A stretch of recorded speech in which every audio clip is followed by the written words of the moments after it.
minutes or so, and our mix has been just kind of simmering along and reducing, and it's, you know, looks a little watery, but that's okay.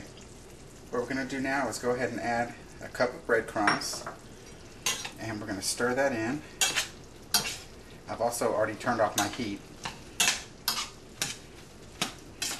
And those breadcrumbs are going to absorb that oil.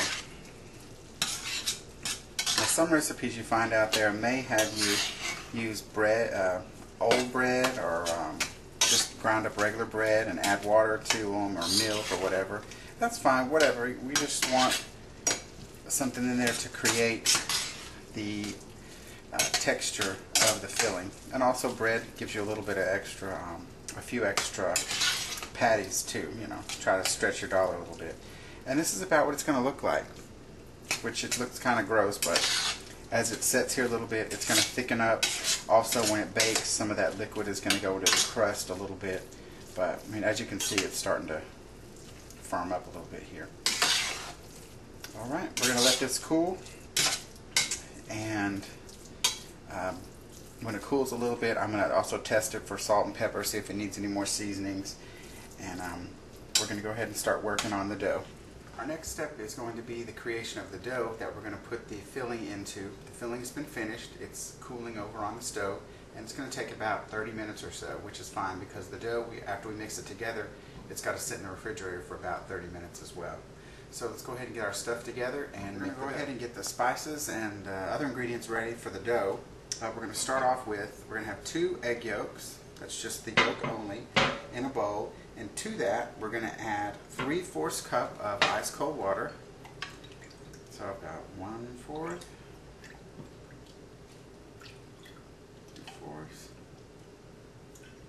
3/4 cup of the water. I'm also going to add 1 tablespoon of vinegar. And I'm just using rice wine vinegar because that's what I happen to have, but you can use just regular table vinegar if you need to, or if that's what you have. And we're just going to whisk those together and set them off to the side.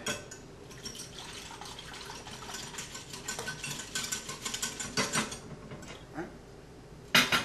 And then we're going to have a 1/2 teaspoon of salt.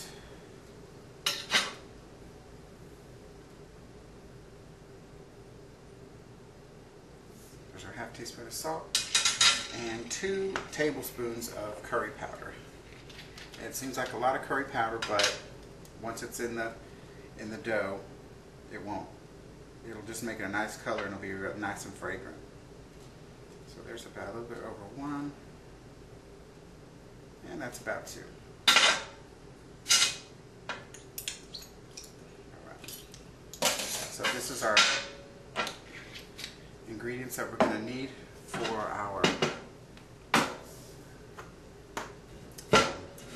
the pastry dough that goes on the outside. We're also going to need 1 cup of either shortening or butter. Don't use margarine, but you could certainly use like butter flavored Crisco or whatever. These, 1 cup is 2 sticks, by the way. What I'm going to do is I'm going to cut them long ways.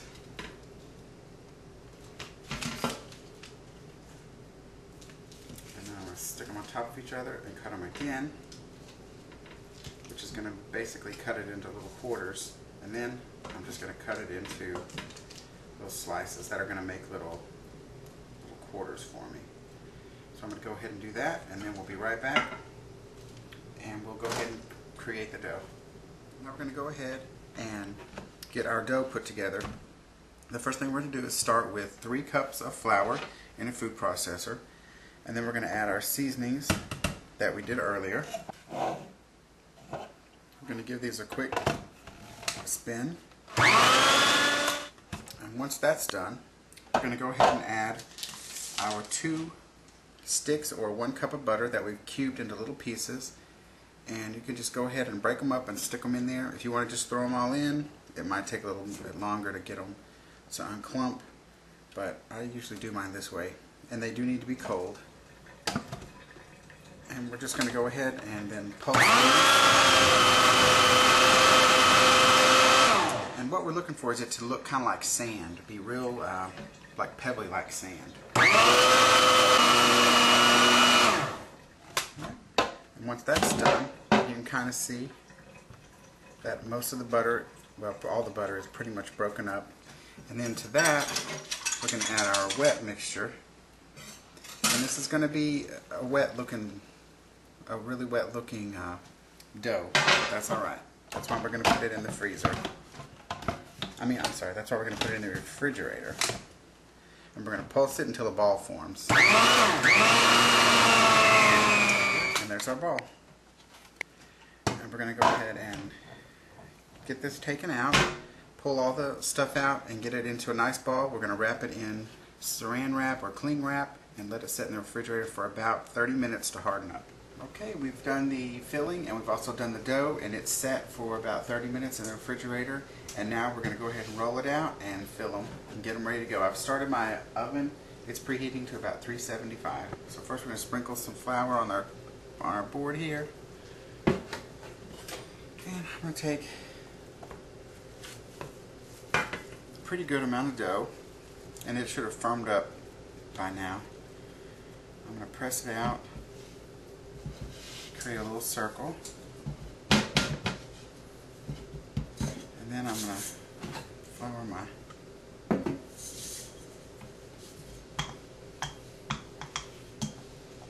I'm just going to keep turning this, and the longer you leave it in the refrigerator, the harder it's going to get, but it'll soften up as you use it. So if you want it a little firmer, certainly you can leave it in there a little bit longer. It'll be easier to work with. And if it gets too sticky to work with, just put it back in the refrigerator for a few minutes. Alright. I'm going to show a couple of different ways to do this. The first way is I'm going to use just a cup, a large cup. And I'm going to cut me a couple of these so you can see. So these first two I'm going to show you. I'm going to roll it out a little bit.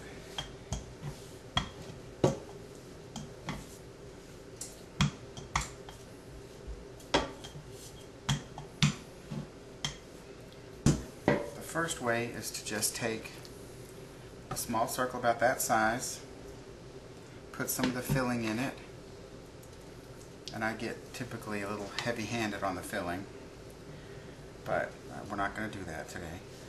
I put the filling there, and I take a little bit of egg wash, which is about a quarter cup of water with one egg that's been beaten. I'm going to put that on. I'm going to fold this over. I'm going to press it down with my fingers, and then with a fork I'm just going to crimp the edges, and that is going to make one, how they look. I'll put that over here.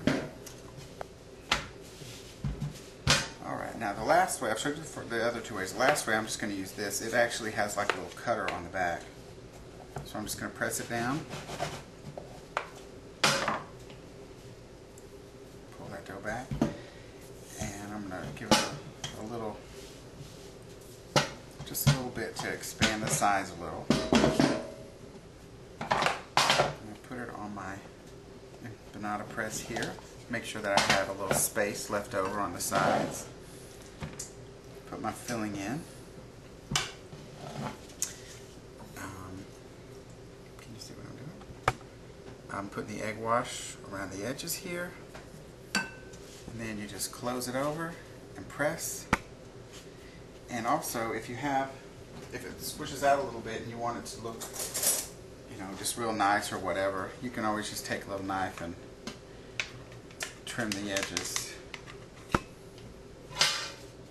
And then when you open it up, you have a perfect little Jamaican meat pie. I'm going to do the rest of these and then we'll pop them in the oven.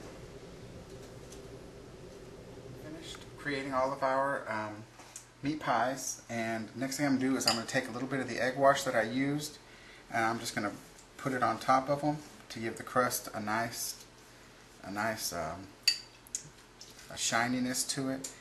And I forgot to mention the last, whenever I was putting them together, was whenever I tested the seasonings on the on the meat mixture, I added a little more habanero to it, so it would be a little more spicier, and also added some Jamaican jerk sauce to it to make it, a little taste a little better too, and a little bit of salt. But season it to taste how you want it, and and taste it before you put it in, because once it's in there, it's in there. Now we're going to take these and we're going to put them in the oven. These are going to be in at 375, and I'm going to leave them in for about 25 to 35 minutes. If you have a regular oven, just swap them around. But like I said, about 25 to 35 minutes and they should be ready. Here are our meat pies. We just took them out of the oven, and they're nicely browned around the edges.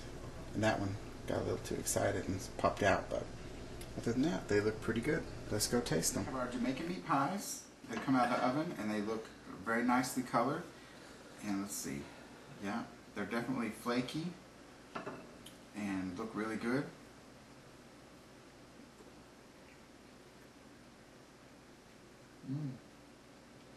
They taste really good. They're nice and flaky on the outside, moist on the inside, and they got the perfect amount of heat.